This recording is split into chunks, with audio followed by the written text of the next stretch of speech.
Olá, amigos, tudo bem com vocês? Meu nome é Thiago Portela. Estamos hoje aqui no curso Direito Favorável para conversar um pouco com vocês sobre a reforma política. Inicialmente, gostaríamos de agradecer a todos que acompanham o curso, esse curso que tem muito a construir e colaborar com a cultura jurídica, e desejamos a todos que aproveitem.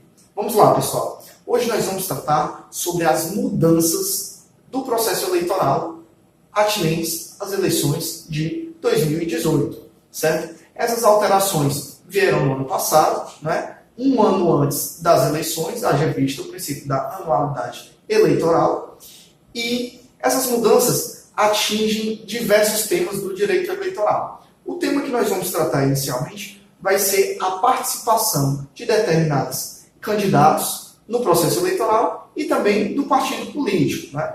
Nós tivemos uma regra nova nessa reforma eleitoral que estabelece que o partido político, para participar do processo eleitoral, ele tem que estar registrado no Tribunal Superior Eleitoral pelo menos até 6 meses antes das eleições, certo?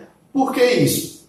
A gente tem observado nas recentes reformas uma modificação da legislação para consolidar a cultura partidária, o regime partidário, certo? Evitar, a gente teve, por exemplo, mudanças recentes, dificultando a criação de novos partidos. Teve mudanças em relação ao estabelecimento de uma cláusula de barreira. Então, essa regra ela vem com o intuito de que, para que o partido participe do processo eleitoral, ele tem que existir pelo menos 6 meses antes, para apresentar suas ideias, para apresentar as suas bandeiras. Tudo bem? Então, essa é uma ideia que visa o fortalecimento da cultura partidária, da instituição do partido político, certo? Sendo que esse prazo de 6 meses também passa a ser aplicável a 2 outras situações, certo? Primeiro, quando a gente trata do domicílio eleitoral, que no passado a gente tinha uma regra na legislação eleitoral que aquele que deseja pretender se candidatar a um cargo político, ele deveria ter definido pelo menos ter o domicílio eleitoral pelo menos 1 ano antes naquela circunscrição que ele deseja se candidatar. Então vejamos, se ele pretende ser vereador do município de São Paulo, ele precisa pelo menos 1 ano e dia antes da eleição para vereador de São Paulo ter aquele domicílio eleitoral naquela circunscrição, ou seja, no município de São Paulo. Ok? Esse é o exemplo. Qual é a novidade?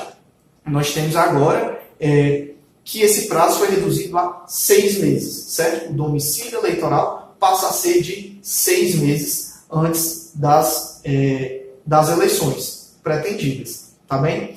E esse prazo, ele se coaduna com o prazo que a gente teve da reforma anterior, que é o prazo da filiação partidária. Da mesma maneira, aquele que pretende se candidatar a um partido político, ele tem que ter uma filiação partidária, né? Trata-se de uma condição de elegibilidade prevista no artigo 14 da nossa Constituição.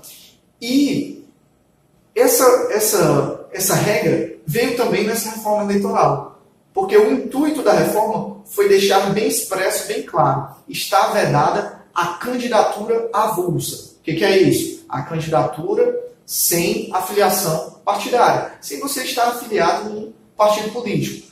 O próprio Supremo Tribunal Federal está com, salvo engano, é um agravo regimental em um recurso extraordinário em apreciação do Supremo, né? Se tratando de um candidato no Rio de Janeiro que buscou sua candidatura à Prefeitura do Rio em 2016 sem ter filiação partidária.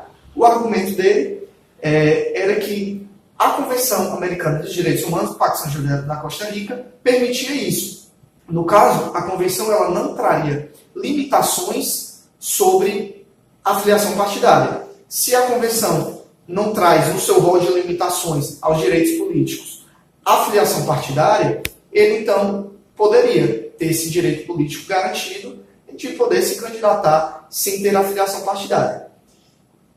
Uma das motivações dessa reforma eleitoral foi tornar claro isso, que está vedada a candidatura avulsa, certo? É possível que o próprio Supremo Tribunal Federal também entenda dessa maneira nesse caso. Né? Existe um precedente internacional, que é o caso Castañeda-Gutmann versus Estados Unidos mexicano, em que determinado candidato no México buscou com essa mesma fundamentação a sua filiação, a sua candidatura avulsa, sem filiação partidária, e a Corte se pronunciou dizendo que não era o papel da Corte Interamericana de Direitos Humanos, a Corte Americana de Direitos Humanos, estabelecer as regras eleitorais de determinado país, haja vista que cada país tem a sua soberania para determinar suas regras. Agora, deixando bem claro que deve ser garantida a devida participação popular, o devido estabelecimento de regras eleitorais razoáveis no âmbito de cada Estado soberano.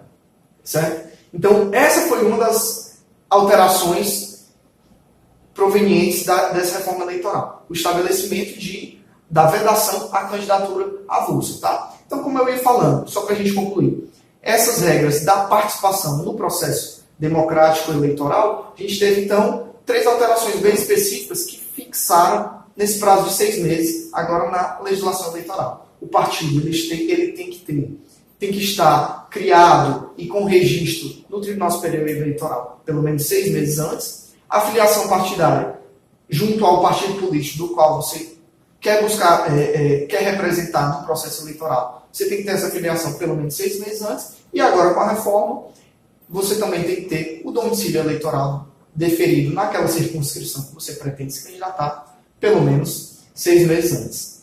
Pois então, pessoal, essas eram as dicas que eu tinha para dar sobre essa participação no processo eleitoral. Espero que tenha contribuído com vocês e não deixem de deixar seu like nesse vídeo, tá? Então, curta o vídeo, compartilhe, deixe seu like, passe para os seus amigos e vamos aí difundir a cultura jurídica junto ao curso de Direito Favorável. Muito obrigado.